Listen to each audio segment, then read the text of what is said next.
Welcome to a quite early start to the day from Detroit Rock City, ready to go. Well, they saw what happened early in yesterday's practice. Now we've got two exploring the limits and going through the runoff, but luckily no contact with the wall. I just think that with, whoa, Tommy Smith is, and he has damage.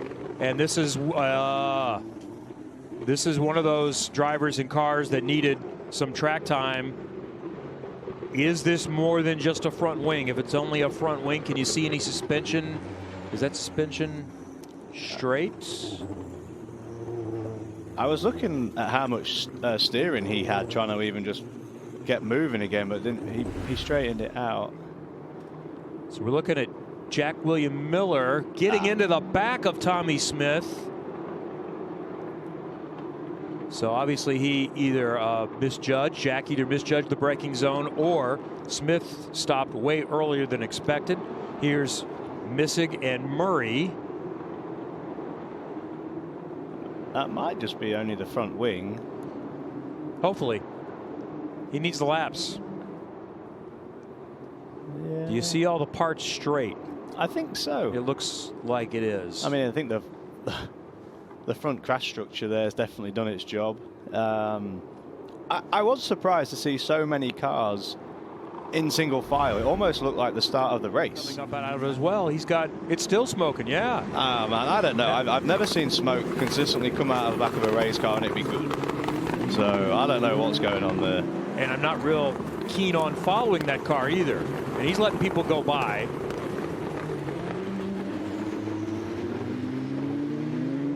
Max Taylor was quick again yesterday. He was quick on debut at Barber, was in line to qualify at least on the second row before he nudged into the barrier late, but then still went from 17th to 7th in the race. He was fastest at one point fairly late in the session yesterday and ended up third quick.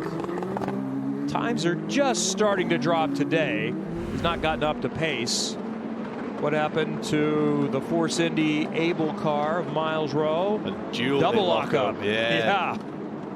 I mean, he got out of it quick, so I'm sure those tires will be fine. But here, just again, in case you slept in just a little bit. Remember, it is early. You could just see that he had just started to lock up. There's obviously no, malicious intent there. However, made contact, put another car in the wall. It was a dangerous spot on pit out, so. On board with Ricardo Escoto, the Frank's red hot look, where you get a sense of the challenge. I was talking with Dennis Hauger yesterday morning about his street racing experience, and he obviously did a lot running in F3 and F2. He said, but those street races are not like these street races. They are permanent road course smooth, if not smoother. St. Pete was a totally new experience for him.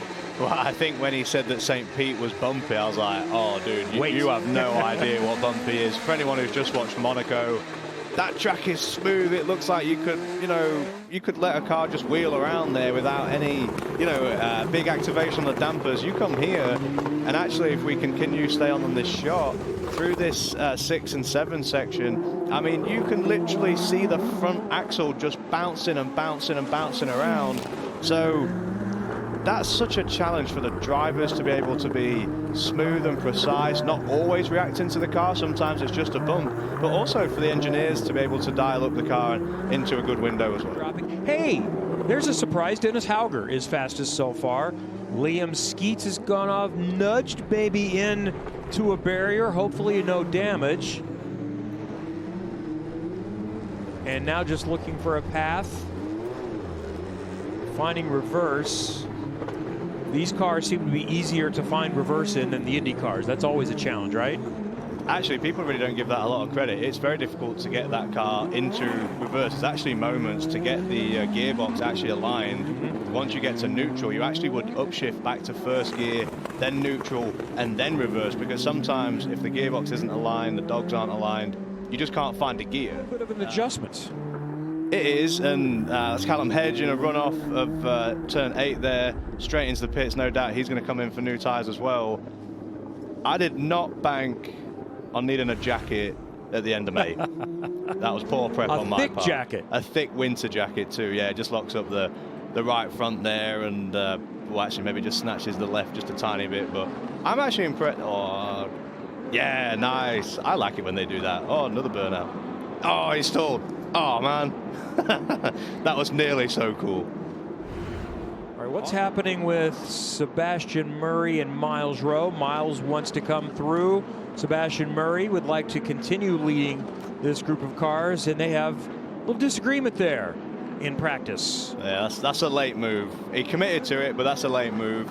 Got to learn for the race, I guess. But yeah, I think that anytime he's on new tires there, Miles is going to say, you've either just come out of the pits, tires are new, you could have just let me go. That's what the conversation will be. Contact there again. I don't know how the stewards will view that.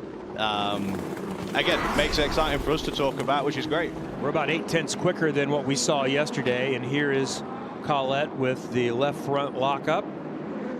He's not led a session so far this season, so that's where he's at inside the final few minutes. There's Collette missing a corner a moment ago and magically reappearing on track just a second later. Jordan Missick is gone around, and that has brought out a red flag. That's a bad spot. And he's going the wrong way. He's going the right way, but the wrong direction for the car pointed. And that's probably going to end the session. And magically, Dennis Hauger ended right back up on top. I was just about to say, for Caio Collet, changed engineers this weekend and things like that, and he seems to have found a little bit more confidence, a bit more pace. Yet right at the end, just before it goes red, Dennis Hauger's there again. INDY NXT by Firestone's final practice of the weekend is complete, and we thought it was done as we headed to break, but on the final laps, looking at the checker on board, Ricardo Escoto coming to the line with the line in sight. Heavy contact. And Jack, look how close we were to the finish. There's the checkered flag. See it right there. He's driving, he's pushing. Oh, man, so close to the end. And I'm not going to throw shade. I did that myself last year. I caught the inside wall in 7, ended up on the outside wall. It's just a complete bummer, especially because you're so close to the end. You're behind the car. Reality is you're not going to improve. Just a shame. Have you seen this before? Dennis Hauger, fastest in a session, all but one so far this season. Caio Collet, second quick. Max Taylor, 17-year-old in his second weekend, continues to impress. Then 2 more Andretti drivers. You've got Andretti and HMD in the top 5. There's Escoto. He was quick. 6 quick. Tommy Smith found a lot of speed today. That's an impressive session for him. Pearson, Manuel Correa, and Skeets round out the top 10. Those with a little bit of work to do. And times are tight, so let's see. Top 15 are separate, still separated by 2 seconds. Miles Rowe did get a lap at the end to get up to 15, but not where he expects to be.